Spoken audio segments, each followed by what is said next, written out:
part of the constitution of the human condition is sort of like this: as above, so below. So that God is the great creator. We all want to be micro-creators.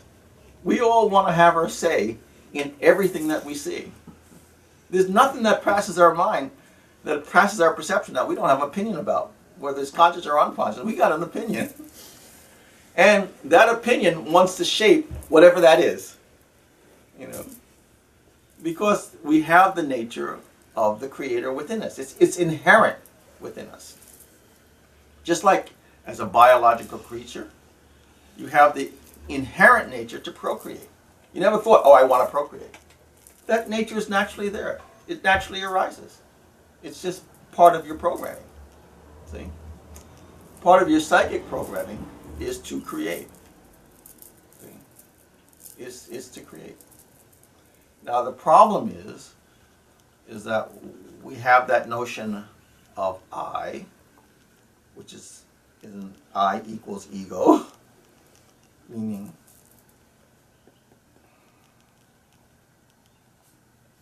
limited small creator.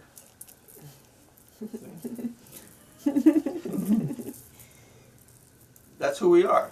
We're limited small creators. But we're in the situation of being like, we absolutely have that power. We definitely do. But we're more like the raindrop as opposed to the ocean. They have the same constitution, but they don't have the same scale. But the constitution, the essential constitution is the same. It's just a matter of scale. One is limited, one is limitless. See? One is partly informed, the other is fully informed. See? So we have to understand that we have this inherent disposition of wanting to create, wanting to change, wanting to manipulate. Now, if I tell you to put that on hold, don't you think you're going to go a little bit radical, thinking, no way, I am the creator of my destiny, I want to do this, I want to do that. And see, the thing is, that sentence started, I. See? I feel this, I think that, I do this. It all started with that mini creator. Now, some yoga teacher comes along and says, you've got to suspend that notion of I. He's not telling you to throw it out. He or she is not telling you to throw it out. But they are telling you to put it into suspension. Now, isn't that going to give you a subconscious or conscious radical reaction? What do you mean?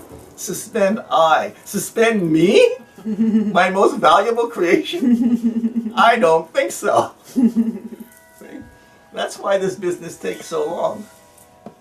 Because the teacher is sort of asking you to do psychically outrageous things. Suspend you? Suspend I? Who you've put so much effort into? You know, if you've got 63 years, you've got 63 years of supporting that concept. Of course, he's like, oh my God, is this guy a madman? Is he holy or is he mad? That's a lot of yogis. No one knows whether they're a saint or a madman. But then, Haricharan, where does the action come from? Like, how do you suspend I and still take action? That's a good question. Interesting. The very fact of your existence, is an action. But because of your habit of taking action, your notion of action is very obviously dynamic. But the very fact of being is a verb. The very fact of being is a verb. See? But the key is to slowly, you're seeing the entire creation through that little tiny raindrop. And the teacher's job is to try to get you to see the creation through the ocean.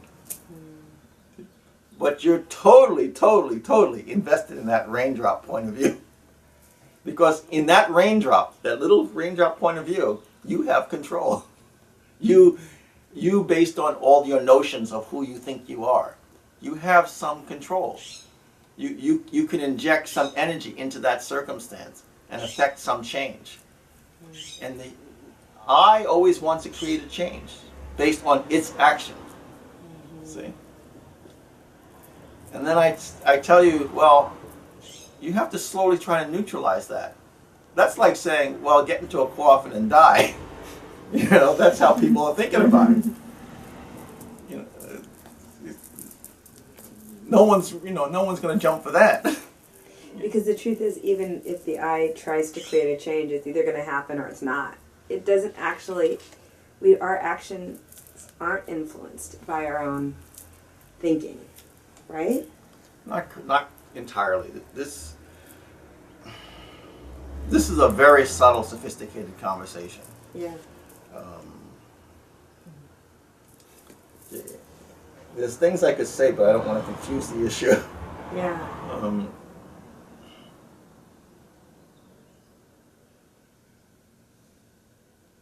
Okay, let's start this way.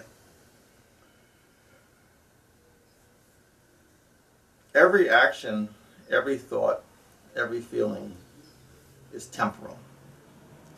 It means it has a beginning and an end.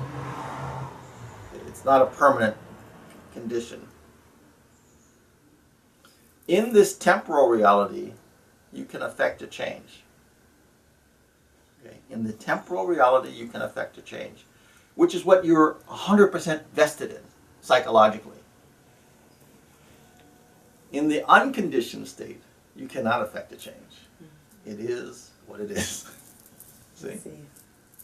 So some teachers will, I don't want to complicate it too much. Some people will say, nice, this is a dream body life. But that's a whole, another subtle discussion. But it's easier to say, using scientific terms, temporal conditions that we're presently fully invested in. See? And we make our decisions and our perceptions based on relative realities. Not reality itself, but our perception of how things are. See? But we put a lot of energy into validating our perceptions. And then we convince ourselves that this is so. See? Right. These are all based on notions that we emotionally validate. So we say it's 100% so, or 98% so. But if we really are radically honest, not so. It's not so. It's my perception, based on my lens of awareness, based on my history. See? Your mother could be standing next to you and she'll see something completely different. You know, your son will sit there and he'll see something completely different, based on his or her history. See? It's all profoundly relative. Now, when you're trying to study meditation, you're trying to move outside of the condition of relativity. You're trying to come to conditions of stability. See? You're moving from the relative to the permanent, or to the stable, the unstable to the stable. See? And in the process of moving from the unstable to the stable, you are slowly starting to identify with the stable. Prior to meditation, you identified 100% with unstable conditions. 100% identification. Now, in the process of meditation, there's a slow melting of what you thought the way things were. You see things in a very dimensional way. You know, it has height, it has width, it has depth. You know, height, length, and depth. So we look at everything that way. Is that all there is? I don't think so. You know, the physicists are saying there's infinite dimensions now. Finally, they're getting onto it. The rishis of the past have said that all the time. So you're changing your psychic disposition in meditation by learning to place your attention on elements that are constant. See? So your frame of reference is now changing, because now you're starting to embrace something that is stable, as opposed to embracing something that was infinitely unstable, changing every moment. But we sort of said, I'll go along with that because it works for me now. It's not really real, but it works for me. As you become more psychically stable, and as you start to embrace all of these sub-programs that are running, as you stop embracing them and allowing them to be released, because the only reason they're in the subconscious being held is because you're holding them there. You know, they're unresolved issues that they've just been pressed down. I'm not going to deal with it now. It's a little uncomfortable. Put it away.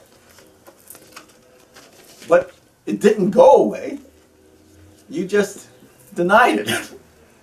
You're just in a state of real massive denial. You know. So if we can now shift our attention to something that's more stable, and then we can allow a release of all of this infinite psychic debris, then more peace comes. And through our psychic facility, all of these suppressed irritations, suppressed frustrations, suppressed hurts, suppressed confusions, they're all, one way or the other, blurring our clarity of vision. See? They're all affecting us, either actively or passively, they're affecting us. Now, as you release them and allow them to resolve without you participating in it, don't you think your clarity of vision starts to change? So, if you looked out through the eyes of Jesus, through the eyes of Krishna, through the eyes of Buddha, what did he see? What did they see? When you look out through your eyes, what do you see? See? This is the evolution of man. We have to eventually see through the eyes of Jesus, of Buddha, of Krishna. See? We have to experience the world through the heart of Jesus, through the heart of Buddha, through the heart of Krishna. See? Are we doing that? No. Why aren't we doing that? Because we have all of these suppressions, all of these unconscious, unresolved issues in our subconscious that we're holding on to, that we're maintaining, that's blurring our vision. So if these great saints or these great rishis make these great cosmic statements that are what we consider platitudes, but what they consider reality, why? Because they're seeing the world through a clearer perception than we're seeing the world. Raj? What actually decides when these subconscious programs comes up? It's not that's again a complicated answer. It's not a singular process.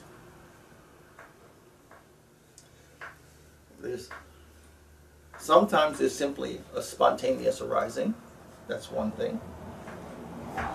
Sometimes an arising will occur simply because some element of nature, meaning human or anything existing, will be present. You'll be proximal to it, and it'll spark it to arise. Someone will say something, or you'll see something, and then that feeling or memory will arise.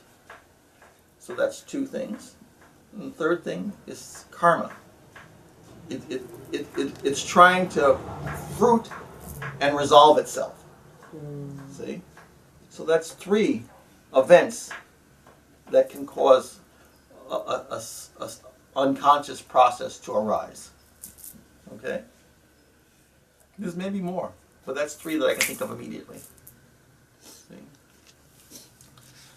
So there's all this stuff, that's going on that we're not aware of, that's affecting our experience of life. So we enter meditation to try to take the lid off of this stuff because it can putrefy. Unresolved. It's like an unattended wound. It doesn't get better until you attend to it.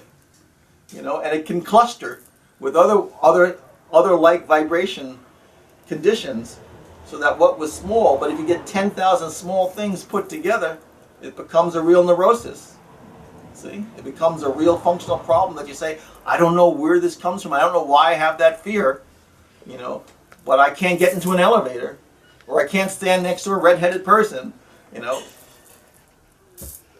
It could be any kind of neurotic thing, or how you see this person or that person, or this gender or that gender, It's because all of these hidden seeds have clustered together now because of like vibration. And they've manifest as a neurosis in your psyche. And you say, where'd that come from? See? But in the process of your meditation, and I'll say another statement in just a moment, you're allowing all these unresolved issues to arise and to slowly break apart, because we're no longer holding them. So if we're not holding them, there's a natural dissolution. So that's occurring. Now we have all of these suppressions or types of filters blocking, you can say, a cosmic light, a divine light, an inherent light, and also a stable condition from fully informing the human psychic condition. So as these phenomena that are held in the subconscious resolve themselves, we become aware of a deeper and a greater nature. One, we're becoming aware of it. Two, we're not blocking it. See? A lot of times there is a flow of energy, I don't want to sound too new agey, but this happens to be true, of a divine cosmic energy. A divine cosmic energy. You can call it the will of God, you can call it the grace of God, you can call it the presence of God. That's always flowing. But we reject it. See? Why are the saints always like this? They're always head bowed. They can humbly receive what is the divine nature, the divine kingdom, the divine energy, the divine cosmic light. They're simply receiving it. It's not that the sun is not shining on us. It's that we reject it. We say, this is who I am, this is what I want to do, this is my feelings, this is my thoughts, this is my actions, and we don't want to accept this inflow. See? Because we're defining ourselves in a very limited, very narrow way. And anything outside of that spectrum we're not interested in. As where the saints and the masters are a completely different situation. They have neutralized their sense of self-creation and humbly receive the creation. So the saints and masters are always acting in a condition of grace, in a condition of receptance of grace, manifestation of grace. See, they manifest what they receive from the kingdom, they manifest in life. So they have these sanctified personalities and this sanctified action, which becomes a sanctified history. See? They become conduits of the kingdom, conduits of the light, conduits of the grace. That grace is on all souls. But we turn our cups upside down, and they turn their cups right side up. That's the difference between the masters and saints and the human beings. See? One turns their cup down because they want self-sovereignty. The other one turns their cup up and empty. The cup is empty and receives the kingdom. See? That's the difference between a common human being and a saint. Which way the cup is facing. See? Which means one cup down, ego. Cup up, humility, acceptance, receptance. See? Yes, Ami. So I'm still sort of stuck on how to take action in that temporal reality. Like how we can continue to open ourselves up to be that instrument to something greater. Sure. Continue to meditate and feel, even glimpses of that energy through us, and then to act out of that knowledge in the temporal reality. Sure. That's what saints do. The very, very first thing, there's two big things. Become aware that you're not all that. Right. You know, that's the first thing. You are not the sovereign.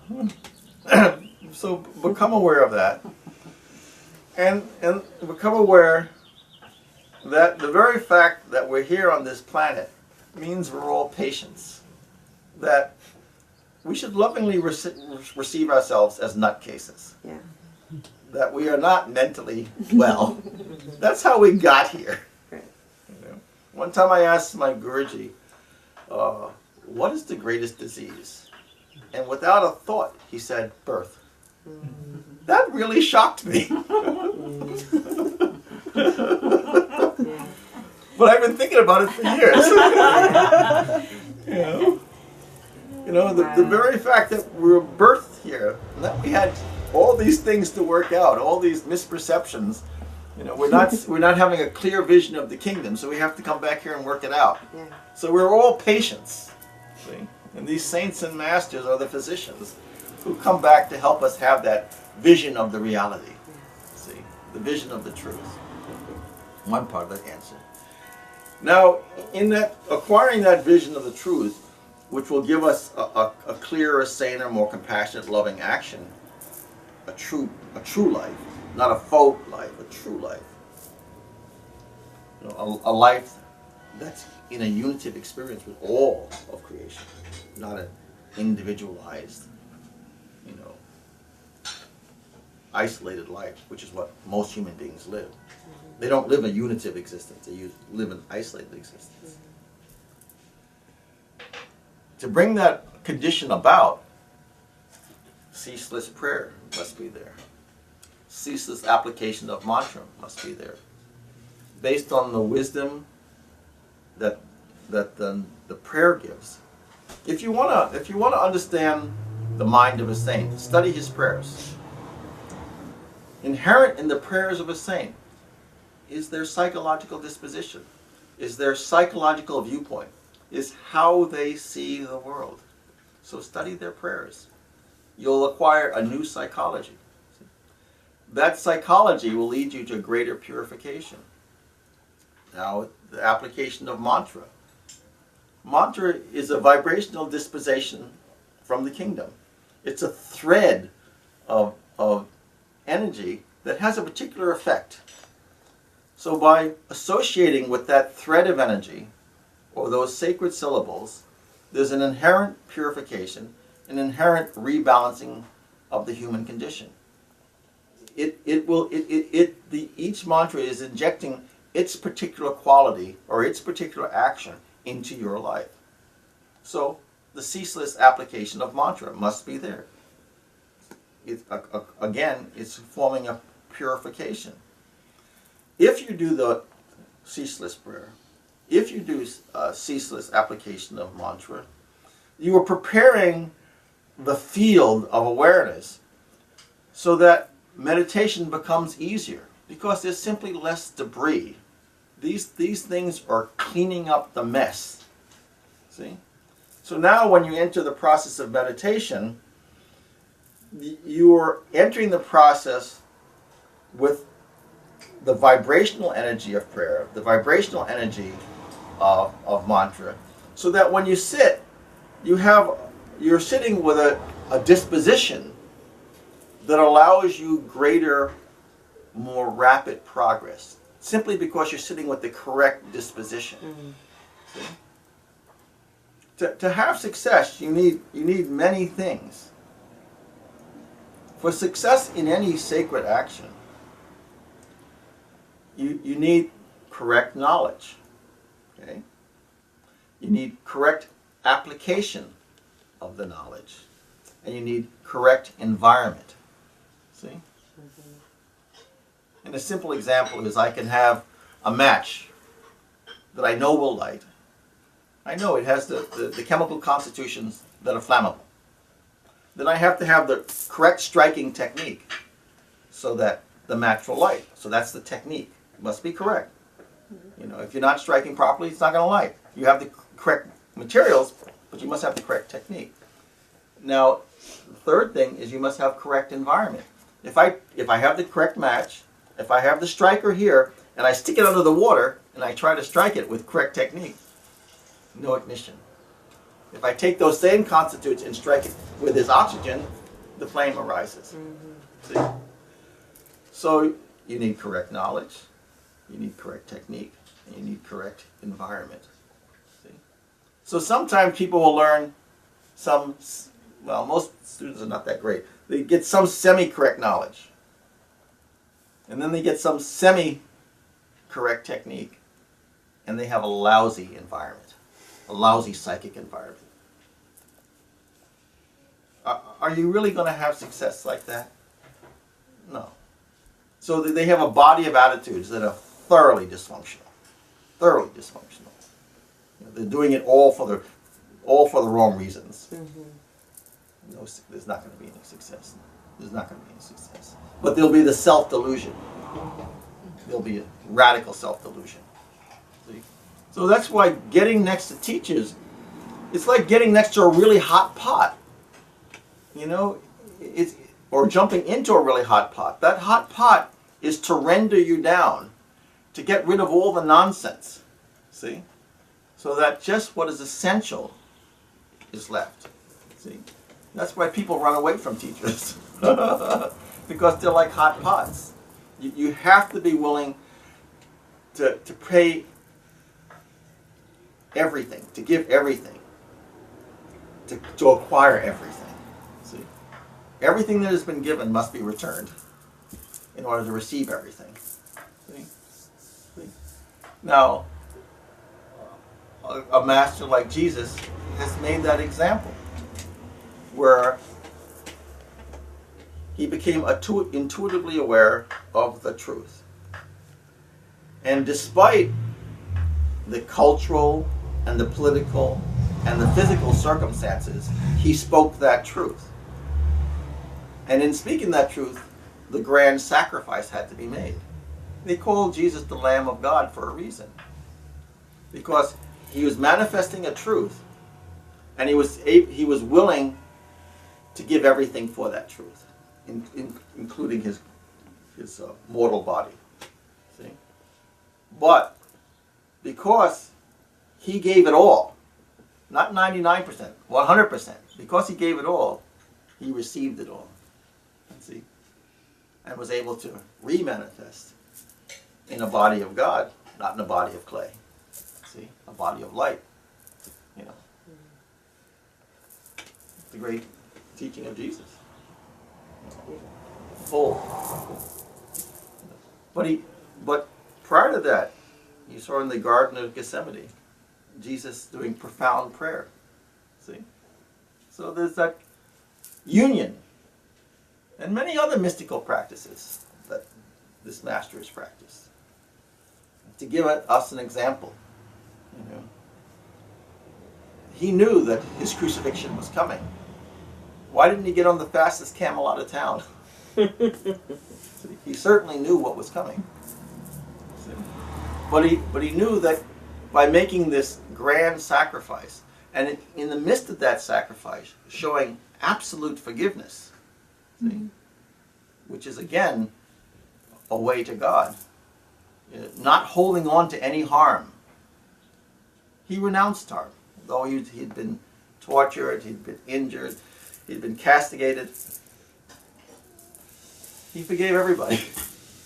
There was no psychic suppression, no holding on to anything.